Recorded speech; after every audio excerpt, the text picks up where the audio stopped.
Assalamualaikum warahmatullahi wabarakatuh. Kami dari kelompok 7 yang beranggotakan Anissa Nola Fikri dan Reka Ramadita Putri akan menjelaskan tentang skizofrenia. Teman-teman pasti bertanya-tanya, apa sih yang dimaksud dengan skizofrenia? Bagaimana gejala orang yang terkena skizofrenia? Dan seperti apa pengobatannya? Nah, kami akan menjelaskannya. Yang pertama, pengertian skizofrenia. Skizofrenia adalah gangguan mental yang terjadi dalam jangka panjang. Gangguan ini menyebabkan penderitanya mengalami halusinasi, delusi atau waham, kekacauan berpikir, dan perubahan perilaku. Gejala tersebut merupakan gejala dari psikosis, yaitu kondisi di mana penderitanya kesulitan membedakan kenyataan dengan pikirannya sendiri. Melinda Herman mendefinisikan skizofrenia sebagai penyakit neurologis yang mempengaruhi persepsi klien, cara berpikir, bahasa, emosi, dan perilaku sosialnya. Dapat disimpulkan, skizofrenia adalah gangguan pemikiran, emosi, perilaku, yang mengalami gangguan bersosialisasi dan beraktivitas, yang berdampak buruk pada individu, keluarga, dan masyarakat. Selanjutnya, jenis-jenis skizofrenia. Yang pertama, skizofrenia paranoid. Skizofrenia paranoid merupakan jenis yang paling umum terjadi. Jenis skizofrenia ini sering muncul sesudah umur 30 tahun. Gejala paling khas dari jenis ini adalah delusi dan halusinasi akan suatu ketakutan tertentu. Tidak hanya itu, penderita kondisi ini pun tidak dapat mengendalikan perilakunya. Akibatnya, pengidap skizofrenia paranoid sering berperilaku tidak pantas, sulit mengendalikan emosi, hasrat, serta keinginannya. Mereka mudah tersinggung serta menyendiri, agak congkak, dan kurang percaya pada orang lain. Selanjutnya ada skizofrenia katatonik. Skizofrenia katatonik adalah jenis yang paling langka. Kondisi ini umumnya ditandai dengan gerakan yang tidak biasa, terbatas, dan tiba-tiba. Sering didahului oleh stres emosional. Gejala yang penting adalah gejala psikomotor seperti muka tanpa mimik, stupor, penderita tidak bergerak sama sekali untuk waktu yang sangat lama. Bila diganti posisinya, penderita menentang, makanan ditolak, air seni dan feses ditahan. Selanjutnya, ada skizofrenia tidak teratur atau hebephrenic. Skizofrenia hebephrenic ditandai. Selanjutnya, ada skizofrenia tidak teratur atau hebephrenic. Skizofrenia hebephrenic ditandai dengan pikiran, pembicaraan, dan perilaku kacau serta tidak logis. Individu dengan kondisi ini merasa sangat sulit untuk melakukan aktivitas sehari-hari, seperti makan dan mandi sendiri.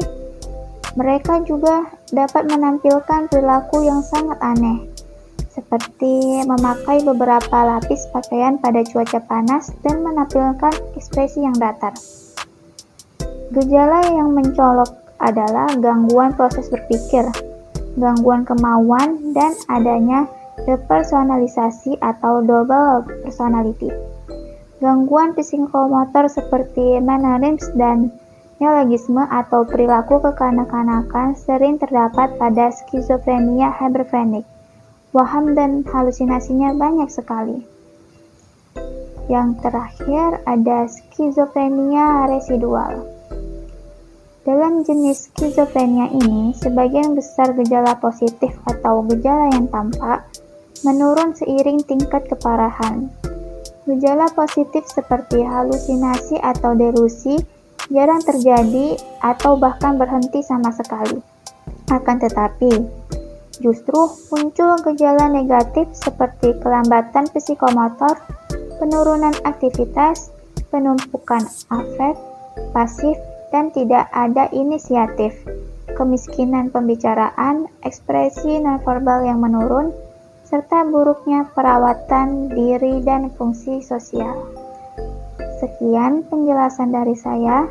Selanjutnya akan dijelaskan oleh rekan saya, Anissa Nola Fikri.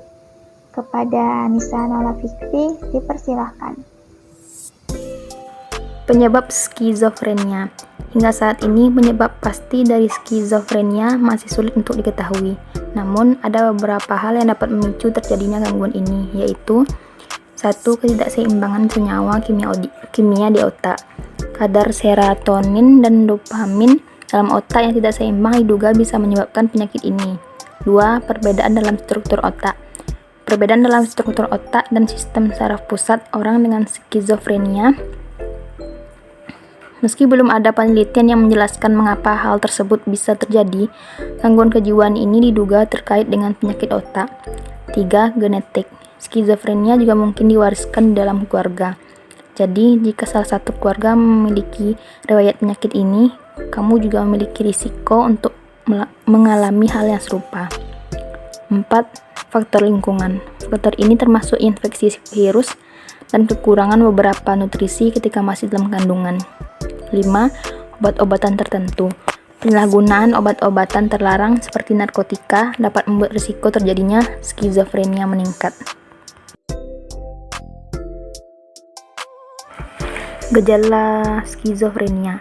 Sejumlah gejala awal skizofrenia yaitu 1. Cenderung mengasingkan diri dari orang lain. 2. Mudah marah dan depresi. 3. Perubahan pola tidur. 4. Kurang konsentrasi dan motivasi. 5. Kesulitan dalam mengerjakan tugas sekolah. Gejala skizofrenia dibagi menjadi 2 kategori, yaitu positif dan negatif. Gejala positif mengacu pada perilaku yang tidak tampak pada individu yang sehat, meliputi halusinasi. Halusinasi adalah perasaan mengalami sesuatu yang terasa nyata, namun sebenarnya perasaan itu hanya ada di pikiran penderitanya. Misalnya, merasa mendengar sesuatu padahal orang lain tidak mendengar apapun.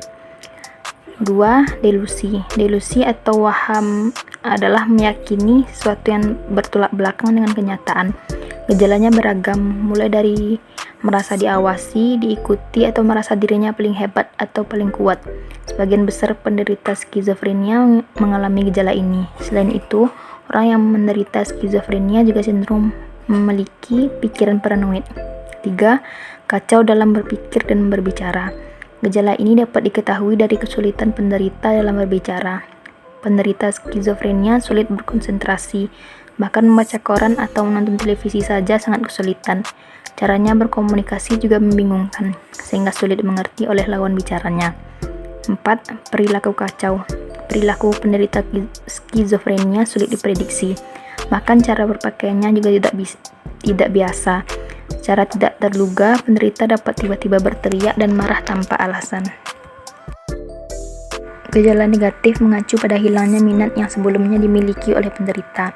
Gejala negatif umumnya muncul bertahap dan memburuk seiring waktu.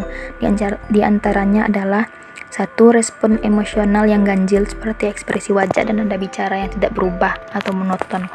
2. Sulit untuk merasa senang atau puas. 3. Enggan bersosialisasi dan lebih memilih berdiam di rumah. 4. Kehilangan minat dan motivasi pada berbagai aktivitas seperti menjalin hubungan atau berhubungan seks. 5. Pola tidur yang berubah. 6. Tidak nyaman berada dekat orang lain dan tidak mau memulai percakapan. 7. Tidak peduli pada penampilan dan kebersihan diri. Pengobatan skizofrenia. Sampai saat ini, belum ada obat untuk menangani skizofrenia. Metode pengobatan yang dilakukan hanya sebatas mengendalikan dan mengurangi gejala pada pasien. Beberapa metode pengobatan tersebut adalah 1. Obat-obatan. Untuk menangani halusinasi dan delusi, akan diberikan obat antipsikotik dalam dosis seminimal mungkin. Antipsikotik bekerja dengan menghambat efek dopamin dan serotonin dalam otak. Penderita harus tetap mengkonsumsi antipsikotik untuk seumur hidupnya, meskipun gejala yang dialami sudah membaik. Obat antipsikotik dapat diberikan dalam bentuk tablet atau suntik. Bentuk obat yang diberikan tergantung pada kemauan penderita untuk diobati. Pada penderita yang mudah diatur, dokter akan memberikan antipsikotik bentuk tablet. Tetapi pada penderita yang sulit diberikan tablet antipsikotik, dokter akan memberikan antipsikotik jenis suntik. 2. Psikoterapi. Psikoterapi untuk penderita skizofrenia bertujuan agar penderita dapat mengendalikan gejala yang dialaminya. Terapi ini akan dikombinasikan dengan pemberian obat-obatan. Beberapa metode psikoterapi antara lain 1. Terapi individual. Pada terapi ini, psikiater akan mengajarkan keluarga dan teman penderita bagaimana berinteraksi dengan penderita. Di antara caranya adalah dengan memahami pola pikir dan perilaku penderita. 2. Terapi perilaku kognitif. Terapi ini bertujuan mengubah perilaku dan pola pikir penderita. Kombinasi terapi perilaku kognitif dan obat-obatan akan membantu penderita memahami pemicu halusinasi dan delusi, serta mengajarkan penderita cara mengatasinya. 3. Terapi remediasi kognitif. Terapi ini mengajarkan penderita cara memahami lingkungan sosial, serta meningkatkan kemampuan penderita dalam memperhatikan atau mengingat sesuatu dan mengendalikan pola pikirnya.